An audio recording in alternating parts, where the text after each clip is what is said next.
Talk about is openers and range. Range and openers is the actual official title of the class. Something Shion and I came up with a couple years ago. Unfortunately, he couldn't make it. So you get me.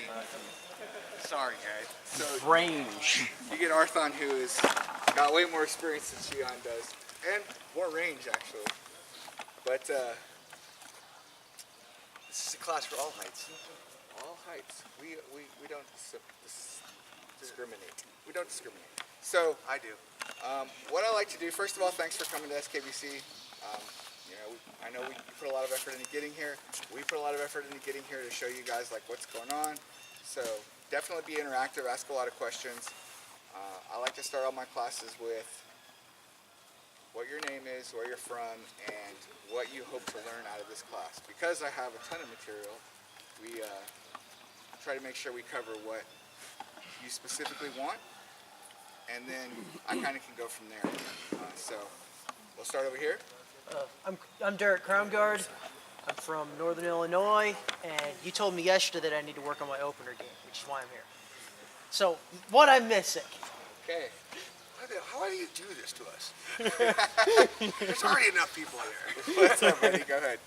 I'm Thrash from Crystal Grove, just outside Baltimore. I'm here to maybe not just like kind of increase my repertoire of openers, but also help myself kind of figure out which ones are good for kind of what situations maybe, and kind of hone in on what are good openers and what are less good openers depending on what the situation is. All right, we'll definitely talk about that.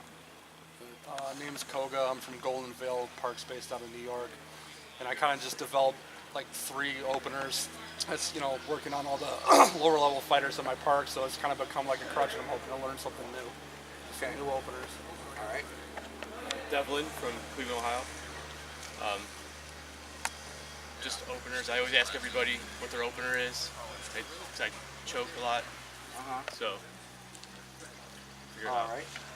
I'm Loki from Columbus, Ohio, and I feel like I rely a lot on feints and fakes and stuff, and maybe trying to see if there's anything that I could do better or more proactive with opening or range.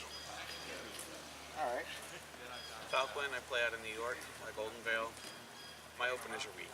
That's probably where I suck the most. We'll get back to you, but okay. Ridlin from Maryland. I'm mostly a counterfighter, so learning how to start would help. We'll get back to that point too, because you're not alone. My name is Zach. I'm from Goldenville as well. What I typically do is I don't have like a static set of openers I use. I'm a left-handed fighter. For most people, it's just like I don't even have to throw the feint. I can just straight throw the hip wrap, and all I do is I dive in really hard for it, or I back out and I just wait for them to come in too far and step up and dive. So I'm trying to build my opener game a little bit more. Yeah. I'm Marcius from CG. I'm looking to find a better way to fight that doesn't involve just constantly grinding. So we're like more like ranged. Yeah, keeping. Seems like a fine way to fight to me, honestly, but okay. I like the grind, my friend. I just want to get better at my range control, so that chasing people down a little bit better. Okay.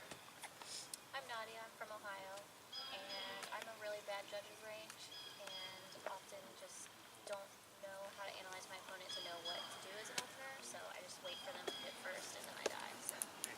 Okay. My name is Dia, I'm from CG, and started fighting not that long ago, so I'd like to know openers.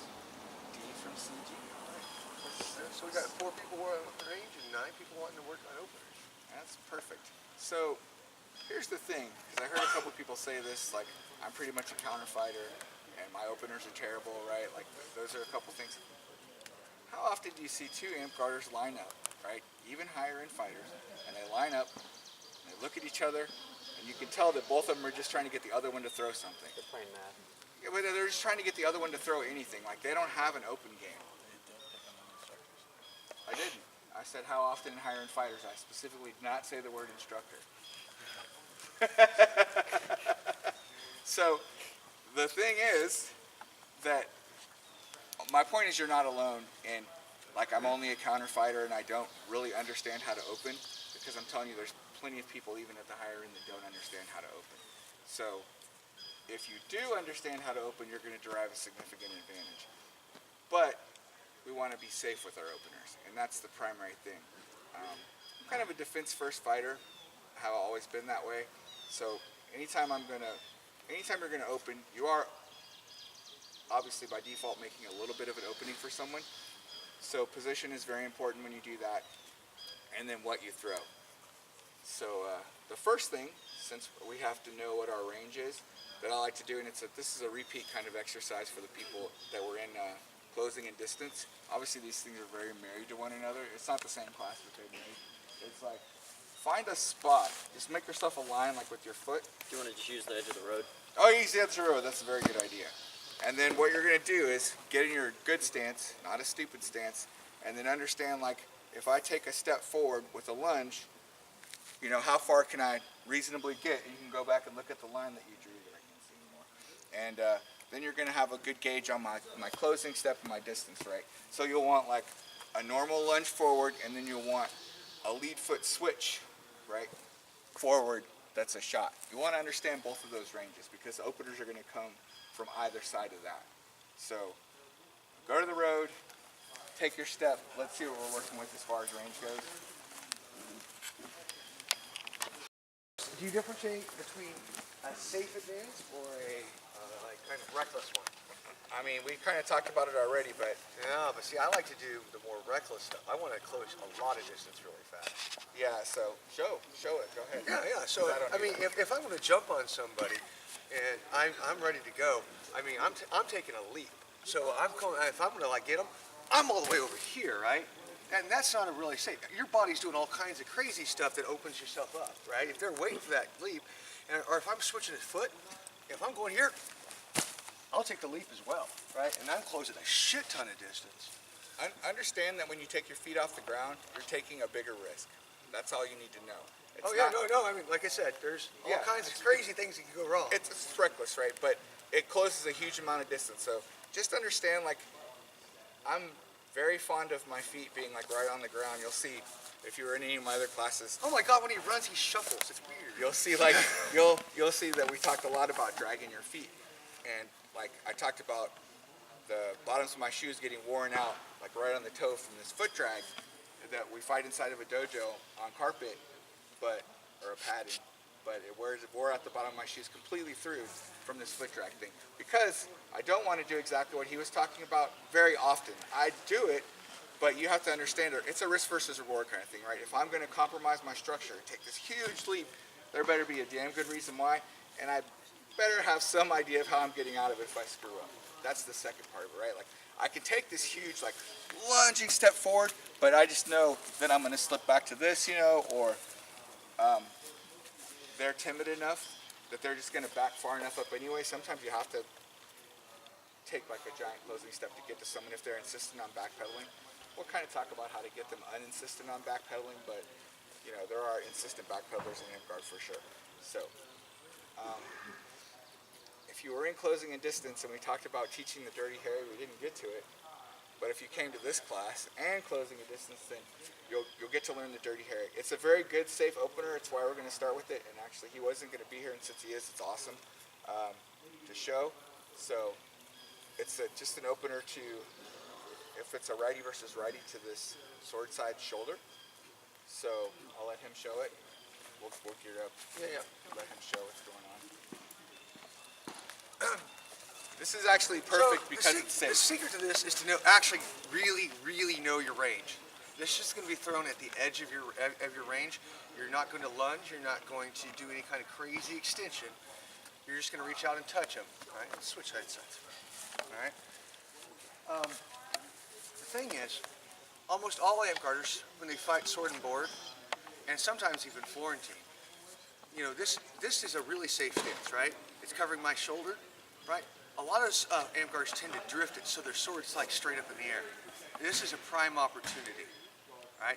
Just be on the, and matter of fact, as soon as they throw a shot and go back, and before they like reset, they come back, they tend to like drift it out here. This is, I mean, I cannot think of an easier target than when, you know, Dalos, here, thanks, around. Go to your regular stance. Yeah.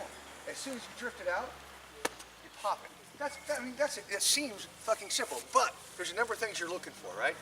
You're looking for just that slight movement. You keep your eye on it. You constantly keep your eye on it, and you watch when they throw a shot. Do they come back to the ready, or do they come back to this? As soon as they come back to that, you launch into it. You'll hit them in the head a couple times, but you'll still be able to hit here. And this is almost, I mean, it doesn't really matter what your height is, as long as you're fighting within your range. All you have to do is just go straight out, pop. I mean, I can slide it in there. Close it up. That's all you need. Right there. That's all you need. And it's a goddamn kill shot. And now, the beautiful thing is, once you start working that on somebody, they'll start either getting it in tight, or they'll start cheating their shield over, which means the shield side shoulder is open. Yeah. I mean, and this is, by the way, this is one of those ones you probably are going to be sword foot forward for. Yeah, most people are fighting sword foot forward now these days anyway, but you can also... When did that shift occur? I don't know, but... Oh, I know, it's all the dark side of it. Yeah. The sword side hit meta. But if you watch me fight, I fight almost like this all the time. If you see me fight, no matter what, specifically because of this. Not that many people throw this opener, but it's now habit for me just to keep my sword like right here so that is completely locked off. You know, if I'm messing with him, he'll know because I'll open this up, you know, to kind of bait him into throwing or tease him that he can't hit it, right? But normally I'm like right here and tight to keep that. So, because a lot of people fight like this, right? They have their sword out, they're trying to protect like offense. This is the perfect opportunity for that because they've brought the target forward for you. So if you're right foot forward, you're closer to them, and then now they've brought their target forward and they're trying to project their offense out. And boom, like it makes it even easier. Like I was in a good defensive stance. Yeah. I mean, I could, without much movement, I'm out of the range right now. That's, I mean, so easy. And it's super quick. If your sword's already in front of you, because you're ready for this, there it is. Yeah. I mean, the hands on that, it's really just a simple jab forward, right? There's nothing crazy about it. There's no crazy wrap, anything. But you should practice it. We'll partner up and practice it a little bit because you saw he hit me in the head. You want to be real careful about, like, I mean, obviously people aren't going to count a headshot, so you want to be careful about not hitting him in the head.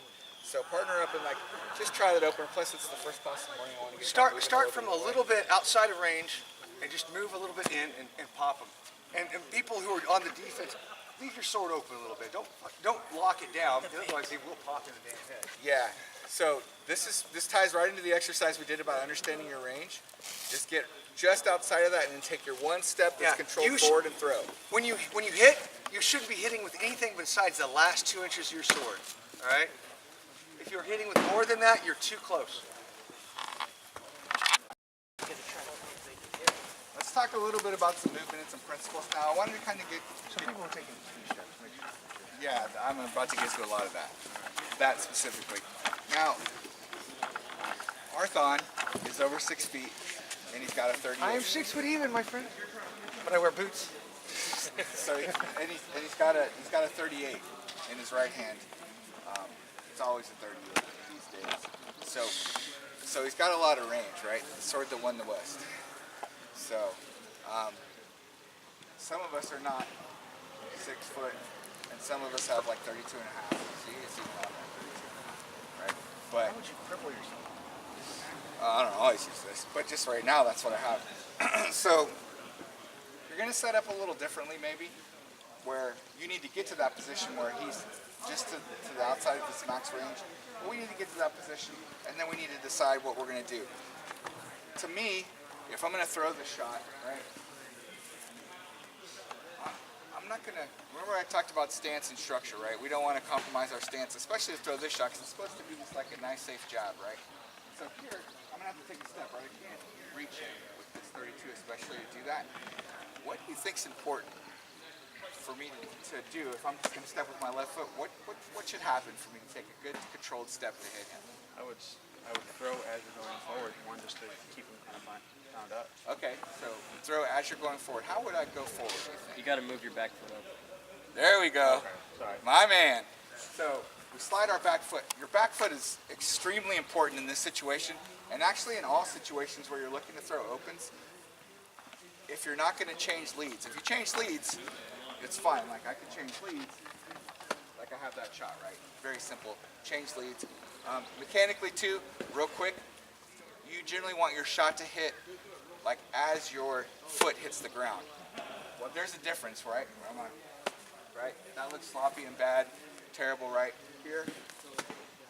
Right as my foot hits, my shot's hitting a lot more controlled, you know, and I have like my feet under me. When my arm is at the most kind of vulnerable, I can react better.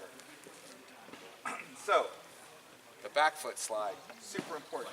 If I just do this, right, we're compromised. Exactly what we talked about. Now we're in this horrible position, and we have to recover from this, right? Whereas, as you're about to set up, and I like to disguise it with a little bit of lateral, right? If a good fighter sees you go like this, they're gonna know, oh, he's coming at me, I have to be prepared for that, right? But if we're lateraling a little bit, right, we're moving around, I tie my back, see how my back foot comes close now? I can take that step and I'm not compromised. And I also, not only did I slide my back foot up when I step, my back foot slid with me, right? So it slides behind you. So that's the right way to not, go ahead. No. Okay, that's the right way to take that step without messing yourself up, right? Without having it to be like two big steps either. So the controlled just step, slide, right? To get that open. You were also masking the step a little bit, because every time you were doing it, when you were just explaining each time, you were like moving your sword, like you would swing your sword up here as you were making it. Yeah, I kind of move my sword around, still keeping that tight, right? See, but that's not the way that shot works. You just got to get that sword out front so you can just twitch at it. Yeah, yeah. I mean, that's I throw it a little different than you're coming to throw it, but yeah, you know, you can get off of that. But I know what you do. And I was throwing it from a left foot forward stance as well. But even from a right foot forward, you still want to kind of slide that back foot up. Hey, but again, I take a small step forward. Yeah, a 38 and 6 foot. Well, his feet are also closer when he starts that too. Yeah. Yours are a little bit more wider. Yeah, in my normal stance. So, it's good practice. Bring that back foot up. You can take your little step and you still have control. Your feet are under you, right? So a couple different ways to look at it. One, if you're taller or have a very long weapon, that's one way. If you have, for some reason, a 32 or 34 even against someone with a 36 or with a lot of range, you're just going to have to be careful. You definitely want to understand and maintain your structure, though. That's the important part of trying to get you to get out of that hole. Different ways and different steps to approach it, right? Because you're going to find what's comfortable for you, and that's the big point. Like, you might not throw it exactly like I do. You might not throw it exactly like Harry does, but you'll find that place kind of in the middle. Just the important thing is to make sure my structure is always maintained and I haven't compromised. Because this is a very, very safe opener. If you make it an unsafe opener, it's not as good of a shot automatically, right? Okay, so the next one is kind of an old classic, but a safe opener. You kind of just twitch your sword down and then go over their board. It's like you're going to go for, and you can do this too. That's a lot of work. Yeah, it's a lot more work. We tend to just twitch like this, and then you're kind of chambering here so you can pop over the top, right? So it's another shot that we've kind of thrown for a long time. Sword side hip being so commonplace now makes it even better. Which one do you want to go? Sword? You can throw. Go ahead. Oh no, you throwing me. Which way do you want me to stand? Either way, however you want to stand, right? So we're here, right? And again, I'll use some good movement. I'll slide my foot up a little bit, and I'll twitch that, boom, right over the top, right? And I didn't even have to take that step. I just twitch, and you see that little bit of an opening, and you can throw over the top of it. A nice, safe opener with a feint. And we're going to work a lot. Talk about the twitch move. This is a concept that some people have thought. Okay. You're kind of taking your sword and literally just twitching it that way. You're not committing this full thing. You're not really even doing this, although you can do the start of that.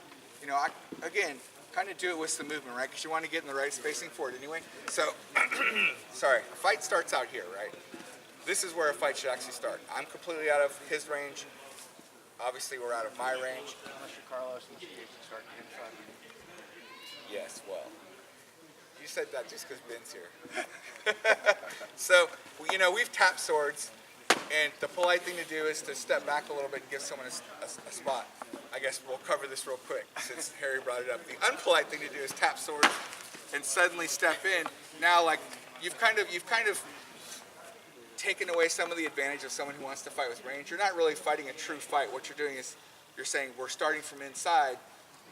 That should be a drill that you've agreed to do. We're going to both start from inside, and we'll just play in the grind the whole time, right? You should have to earn that space, especially if you're the shorter fighter. So be polite when you're fighting people. But yeah, that's so. Again, we're kind of disguising it with motion, right? We're moving, we're taking some lateral movement, and then see how we're kind of closing it off slowly. We're not like stepping into him where he feels threatened and he'll just back up the entire. Remember we were talking about backpedalers, right? And how to handle backpedalers. It's almost like a quarter step each time you go lateral. Yeah, exactly. But if I'm just coming at him and he's a committed backpedaler, right? How the hell am I ever going to get in the range of that? Oh my God, I feel alien. There are no torch committed backpedalers, to my knowledge. Even he'll come forward. But yeah, so, and he's lefty, right? That's true. Yeah. So we're tightening up, we're tightening up. And right when we get to our range, you know, we feel it. Now, we've kind of been moving our shoulder, but we twitch. Right when we only need this, right? We don't need. See, I didn't even move my shoulder a lot, just that much. Yeah, you don't need this, and if you're looking for this, more than likely you're not going to get it. So twitch right over the top, pop, pop, and we're getting to it. And people fall for that constantly. They shouldn't. It's been a shot for as long as I've played, I think. Maybe not quite as long as I've played, but almost 30 years. It's been a shot. At least. Yeah, that's how long this has been commonly thrown. But they still fall for it, and the fear of sword side hip makes it even worse. But the important, I mean, remember, I'm showing you shots here and stuff because it helps you understand the principles. And you came to get some openers, right? But the principles are as important as the shot, right? Using our lateral movement to close off distance, finding our right range. Those are very key things. Your openers are going to vary depending, but like, I want you to have some stuff to use and to practice, but the concepts are the most important. Like, we move our feet, we find the right spot. If we're going to advance, we slide our back foot up, or we decide that we're going to change our lead foot, and we never compromise our structure, right? Those are the things. On that note, since we haven't talked about it yet, before we start talking about the actual throw of the shot, chin up, always. We're not boxers, right? We're not MMA fighters. You know how they always talk about chin down? That's because they don't want to get knocked out, right? What happens when our chins go down? What do you think happens? Your shoulders get open, right? How often do you think that you put your chin down when you're fighting? A lot. I've never thought about that. A ton of people put their chin down when they fight all the time. And it happens in the course, right? If I'm fighting him and I'm not being conscious of what I do and I go to throw, look, that's a natural kind of advancing step, right? But my chin has come down and my shoulders have come forward and my structure is completely compromised. Alternatively, if I can keep my chin up, right? We'll talk about shoulders thrown back in a second. If I can just keep my chin up, right, I do that same thing, it's not nearly as bad. See, the positioning is good, my shield's better. I mean, he can still maybe get me. The last piece, shoulders back, right? Shoulders back, chin up. My wife says it's fighting arrogantly. She's literally told me, you look very egotistical when you fight, like you shouldn't look like that. But I used to think that was hilarious, and I still do. But I thought about why does she think that? And it's this reason exactly, because I've decided, and trust me, it's important, that to keep the structure up, the chin has to be up, the shoulders have to be thrown back. You kind of look like an alpha dog, right? And you want to look like that anyway when you're on a field. You want people thinking, uh-oh, right? Because if I come at you like this, you know, are you really that scared? You kind of, Isaac calls it looking like prey, right? You just look like, and especially if you're like this, right? You look like you're waiting to get killed. Whereas if you come out like this, you look like, oh, this is someone that knows what they're doing. They think they own this field. There you go, right? So shoulders back, shoulders thrown back, chin up, right? And then as you advance, you go into something. See, everything's nice and tight. He's done what we want. The shield twitched. Now we just come out a little bit with our elbow, slides out a little over the top. I can't stay in here and throw. It's not going to work, right? Even if I try to do that now, look what's happened. It's a bad situation, right? But if I slide my elbow out just a little, I can get over the top of that. Can you guys switch so you can see what your arm looks like on Oh the yeah, too? for sure. Again, we maintain good structure. We use our movement, head, shoulders, chin, twitch, outside, boom. Coming over like the top. But I mean, really, look, all I'm doing is showing just a top edge of my shoulder, and he's able to get over. Okay. There's a 6-inch difference in height between us. I mean, and he's still able to do it. So this is not limited by height or anything like that. Okay, so you want me to go this way? Another view. We're gonna get another view so everyone can see, and I guess the camera can see. So we're here again, shoulders, back, chin, right? Here, we're just waiting to find the right space. You see I'm closing out distance a little bit. Twitch, outside with the elbow, over the top. And you're gonna hit like right there. Sometimes they'll think their board is there. Don't get too upset about that. I mean, they are cheating, but they think their board is there, right? So, Yeah, a lot of people, especially with boards that hook like that, they feel the impact on the top, on the shoulder, and think it's the board hitting them. yeah, so you can mention that to them. Hey, you know, I think I'm like, just be aware of where your shield is, because you're moving it, and I think I'm hitting your shoulder and your shield. But understand that this is going to happen with this shot, you know. But we are talking about, again, a safe opener. And, you know, just don't get super pissed off at them. Kind of explain it to them that that's what's going on, because the anger is not going to help anyone, right? It's just puts bad karma out there on the field. So do you guys understand enough to kind of practice the shot? Throw the shot in slow motion in space. In space in slow motion, without even using movement. We're twitching in with our hand. This elbow has to come out, and then you're coming out and kind of around. Pop, pop. So the twitch, by the way, it's a jerky movement. It's just that way. You just do that. And you see how his whole body tenses up when he does it? I mean, the body fake also helps to sell it. So it's that. It's your whole body kind of twitches, and then you do your other thing. Over the top. Pop. Now with that, you're not drifting your hand out, you're actually just drifting the elbow. Your elbow, yeah, because if your whole hand comes out, then, again, your elbow's out for like a split second while you throw. You're not going to leave it out there, but if you drift your whole arm out, well, one, you can get the first shot that we just showed throwing at you, right? Like that can happen. As you should. Yeah. And two, you're just opening up targets to get hit on the way in your setup, right? So it's a real quick kind of thing. We obviously showing it slow, but it's fast. By rotating your elbow, you're maintaining your defense where it was, instead of pulling it out, like you said, opening it. All right, questions? Partner up again. Let's throw down, practice a little bit. How do you want him to do it? I mean, they could practice the various ways of doing it, right? Nope.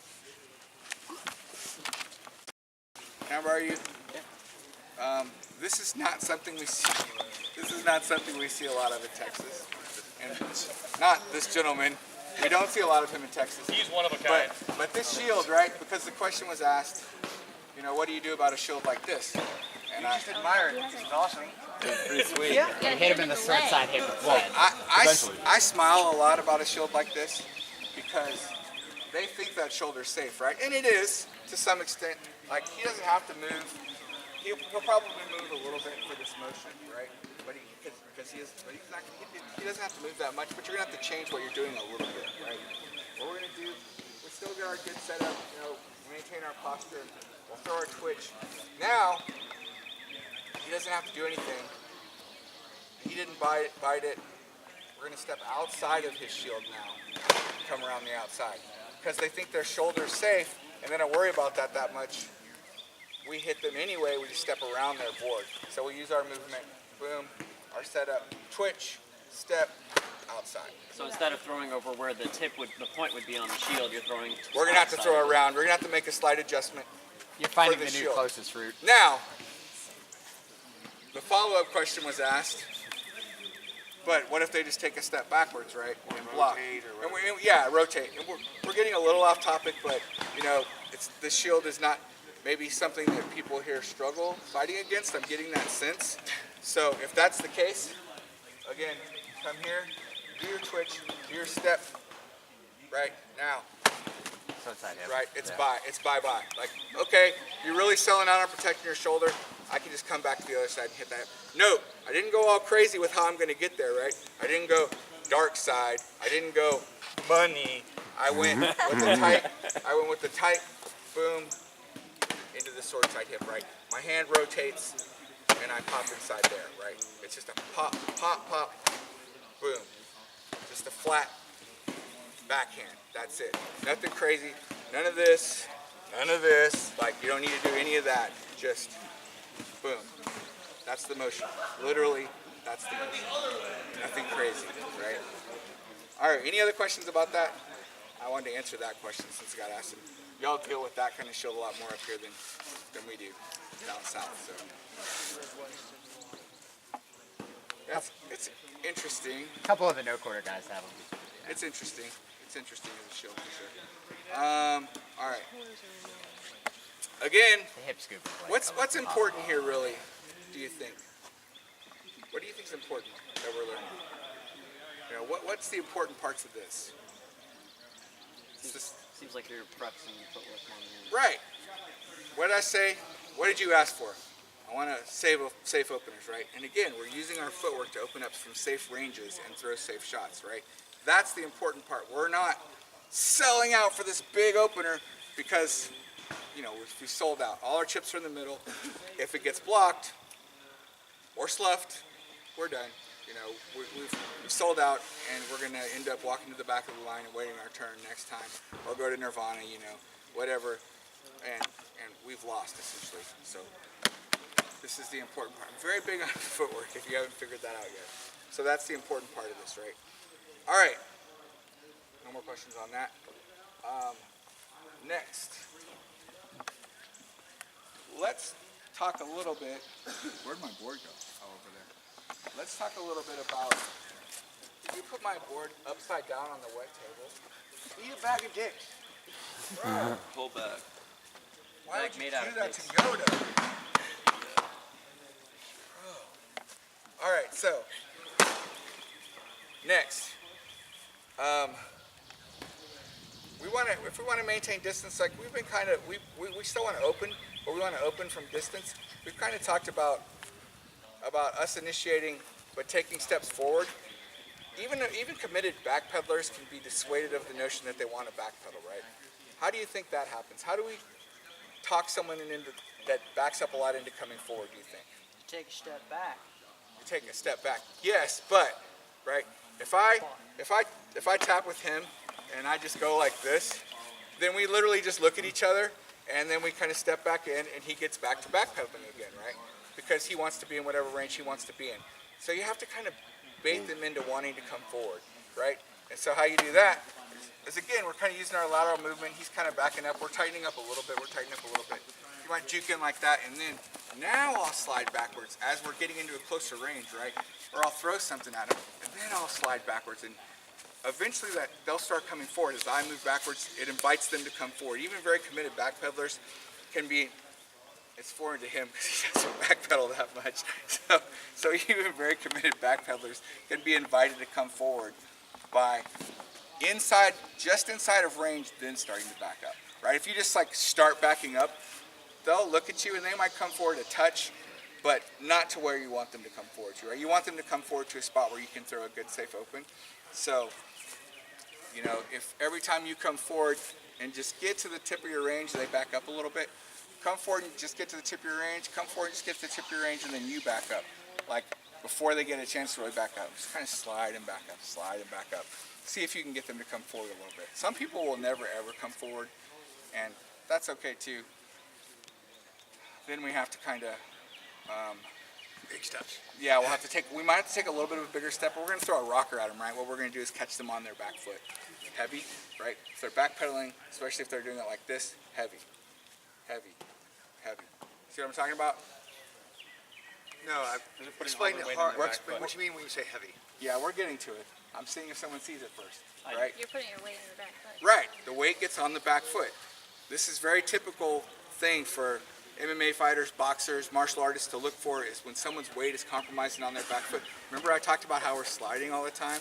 So that period of time is very brief, right? Well, a lot of times, especially jump back fighters, if they just jump back, if you come in at all, right? I'm very heavy on my back foot and now I'm stuck.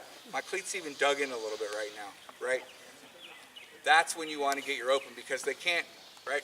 I can't go backwards again from here until I reestablish my weight on my front foot, right? So there's a period of time where you have to get them. So in that same course of closing off distance, maintaining good distance, you know, hit them with this jab step thing, get them to do their back or even just their step back, and then throw any of these openers we talked about, you know, Dirty Harry or Twitch Fake Over, right? Either one of them is fine, but you have to get with a step forward. Though. Yeah, with that step forward because they've backpedaled and now they're jammed in here. They're stuck for a minute, so you just have to watch for that timing, that period. So of time. that motion would be rocker, yes, and then the step forward, or then the transition. Right, as they're in the air, right? As they're in the air, you can't wait for them to land because then they have enough time to reestablish their weight. So it's pop, and they go while they're in the air with that motion. Boom, look for your shot. You know, boom, right? Rock, slide, pop. Like while they're in the air, all kind of the one good piece of timing. That's a timing thing. People might say that's an advanced concept. It really isn't advanced. It's just a matter of understanding and watching what people are doing, looking for that weight to get heavy. You can tell when people's weight gets heavy. You just have to watch for it, right? Anytime after 2 o'clock today, my weight's gonna be fucking heavy on the skate, but really. Yeah. Any questions so far about that? All right. Sword side hip. Everything we've done so far has been high, right? Sword side hip as an open, right? You're gonna have to really fake kind of to the board side a little bit. I mean, again, I tend to not want people to get into this position, right? It's Jesus, that sounds awful. It's compromised, right? Even if it looks kind of cool, it's very compromised. That huge level switch, it's kind of the thing right now, and a lot of people are doing it, but it's compromised. It really, really is. So as long as you know how to block it, you're going to screw them with that. So to get a nice, good sword side hip is a safe opener. Remember, we talked about safe openers. You can open with the big money if you want, and that's fine if you want. Alternatively, you come in here, remember we used this twitch motion, we came out here? Well, we're going to kind of throw this double twitch motion now, right? We're going to come in here, and maybe we've been throwing this already, right? And they're worried about that board because we've been hitting them with this twitch and come over. From out of range, maybe. And so we start, we twitch, then we come up. Now, he's like, oh, I'm protecting against that. Well, now we have a chance to go to a shield sword side hip, right? And we bring our hand down like I talked about, and boom, come right on the inside. Pop, punch down along our board, or with our sword, if we're Florentine, kind of come down low. We dip a little bit, but not a crazy amount, and come right into the inside of that, right? And our foot steps in and kind of past them, or towards being past them, and you can go sword side hip with your open, right? So you're tick-tocking him with the double twitch. Yeah. And then you're doing your footwork at the same time you're throwing your shot. Yeah, Can you do it like at speed or like a decent speed, not slow motion? Yeah. I don't know how I can get faked out. Oh. Come on, Harry, you know how to bite fake. You can. So we come here. Again, we're using our good movement, right? Here. All right. That first twitch gets you moving this way. The second twitch gets you over exaggerating back the other way. Right. So we've essentially we're patterning someone into a condition. And exactly what he said. If you bite into a first fake and someone throws a second one and you realize you've been into the first one, and especially if we've been hitting over here, right? We're kind of building a little bit of an opening game. Then their reaction is, oh shit, I want to bring my sword up, my shield up even higher because I know they're going for that shoulder, and this time I'm going to make sure my board is high enough to catch it. So now you've caught them. Pop. It's right there. So open, like easy money, but not the money shot. Easy money to kill them. Are you going to show the mechanics of that hip shot? I mean, it's the same as we talked about before, right? It's this. Like, think about pulling a lawnmower or a chainsaw, right? You're kind of, right? You're not, it's not with your wrist. Like, this crazy wrist thing, especially with our timing, right? If it's this shot, that's a shot in motion all the way through, right? This, not, right? And I come here, it's not a shot until I do this, right? So if they hit my arm in this process, and then I have to do this to hit them, well, we've committed a different shot. So that would not be in motion. Like if I come to here and I'm throwing at him, and then he hits my arm right here, and then I go like this, the wrist break here is what the shot was, right? I'm just telling you a timing thing because it's very important. And this is one of the reasons why I throw it this way, because I'll sacrifice arm for hip on occasion for this exact reason. But if you throw it here, and it's just straight across like that, I'm not breaking my wrist. I'm literally just rotating my hips and pulling it back and looking back into that good defensive position we talked about. Even against the Dirty Harry, right, my sword goes back. Like it doesn't come back to where he can hit me with that opener, right? So, you know, I'm exaggerating a little bit so you can see because it's really, right? It doesn't come as big as I made it, but that's the shot. That's the mechanics of that sword side hip that's nice and tight. And people don't really expect a nice and tight sword side hip. They expect like big money, right? Or they expect dark side, right? And so when you start throwing it really nice and tight like that, it throws them off as far as their timing and their spacing goes. So again, it's dropping down in front of the shield. You're not doing anything behind. Right, you're punching down along the shield and then popping back. And it's a straight line. Yeah.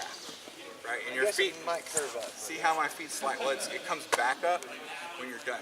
You're doing a little footwork. Yeah, yeah. So we're exactly getting to that, where my feet kind of slide off of that at the end of the shot. Pop, pop, and I come back over here.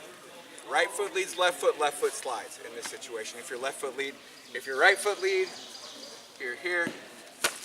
Right foot leads, left foot slides. Basically, I don't know. You should throw that right foot forward. People throw it right forward all the time. Or sword foot forward. People throw it right forward all the time. Really? I don't like it as much, but yeah, I mean, people do things. I just show both feet in case they prefer right foot forward. Questions about that? All right, let's throw down some practice on that. Again, mostly the principles, right? Getting the spacing down, getting the movement down. I'm giving you options for openers, and then we're going to talk about another piece. I taught it in closing and distance, but I want to talk about it again because it's a good kind of let's bring this all together game piece, right? You said right foot forward, dragging your left, right? If right foot's forward, yeah. No. If left foot's forward, yeah, right foot leads, right? Yeah. And then your left tracks. Yeah. That's my preferred way of throwing. Okay? Feels natural to you and I because we're mostly left foot forward fighters, except when you're just jabbing people. Yeah, pick a partner again. Let's practice that a little bit. I think this mechanics of the sword side hip is going to be important for you to get. I gotta get out of this. Help me break it down. That's helping. That's right. Well, it's the first time facing some of them. But yeah, we'll talk about it. I'm not I mean, excited. just throw straight moves. Yeah. Thank you. Absolutely. Big ass shield in the way. Down, up, down, across. All right. Right? I'm going to have to drill the fuck out of that one before it becomes natural. But You put Yoda down. So yeah, but it's not wet on that table. So we had like some very awesome questions, and I want to thank you guys for being interactive. That's super important to me because it's boring just to come up here and like talk all of the time. Even though some people think I like to hear myself talk, it's not really true. Oh my God, the lightning. All right, so you guys need to really get comfortable with your range. And by that I mean where you should actually open with this shot, right? You're still too far away really to throw the opener, and that's why you're struggling to hit. A lot of times it's because you're outside of the range where you should be opening. So I know we did that drill where we understand where our steps are, right? You need to really get comfortable with your range. Okay, Dalos, I want to get comfortable with range. How do I do that? Tell a little bit. You know, it's going to take a little bit of pelling for you to understand, especially with new shots. Where can I really hit with this shot? Where am I in a good position where I can go ahead and get this shot comfortably, right? When you're fighting someone, your toes tell the tale, their toes tell the tale, right? I know where my front foot is, right? I don't have to look at it. I know where it is. You know where your front foot is, you don't have to look at it, right? When I'm fighting him, I can look him in the eye and see his front foot. You should be able to do that too. So I'll do this.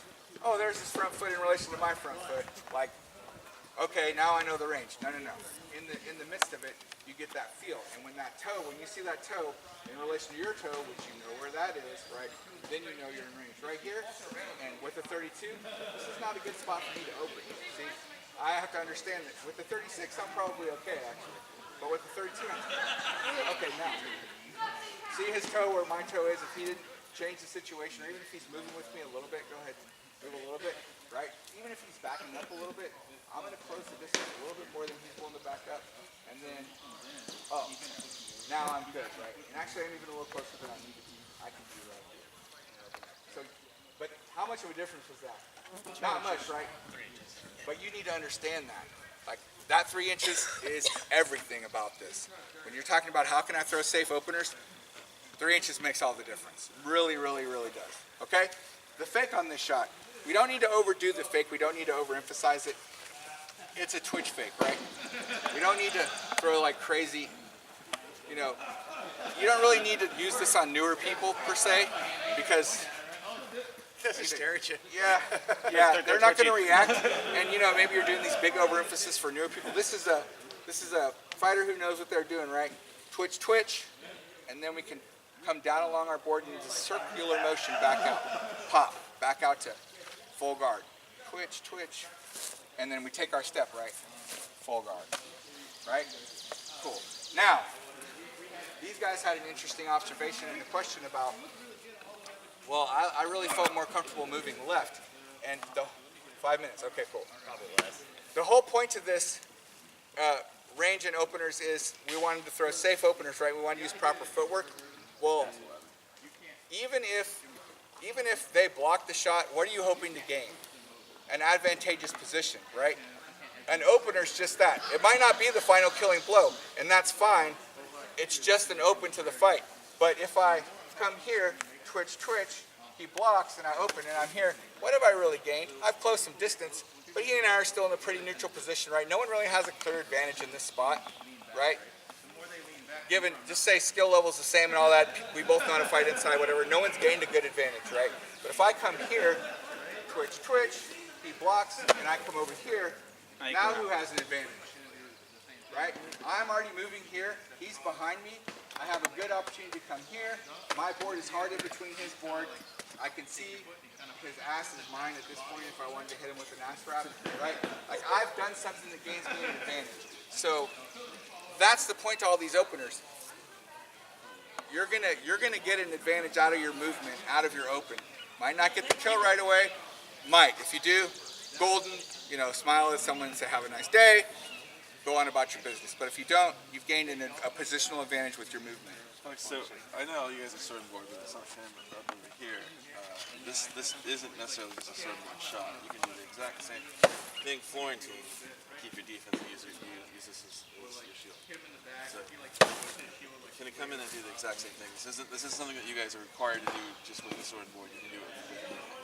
It's really, as long as you have a weapon over here, you can have a down stick, you can do whatever, you can still pull it off. Yeah. So don't think of it in terms of like this is solely something you can do with the board.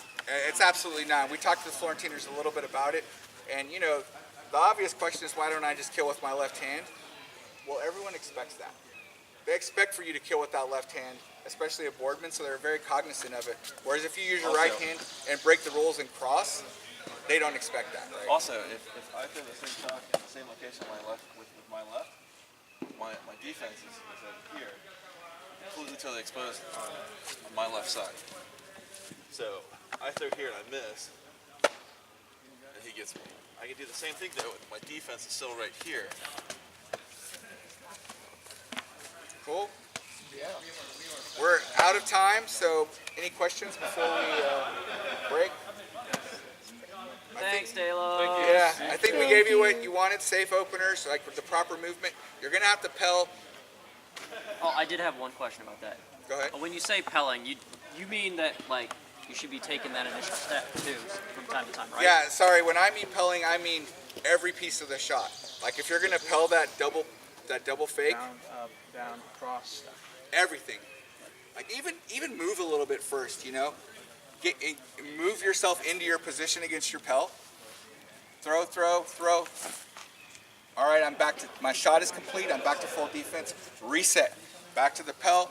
Start all the way over again. That's how you really gain an advantage from pelling, not just 500 flat wraps, you know, 2 million If you don't know how chops. to do a flat wrap, that's actually pretty important to do. So, all right, any other questions? Thanks for coming, man. I super appreciate it. I hope you guys got what you wanted out of it. Thank you.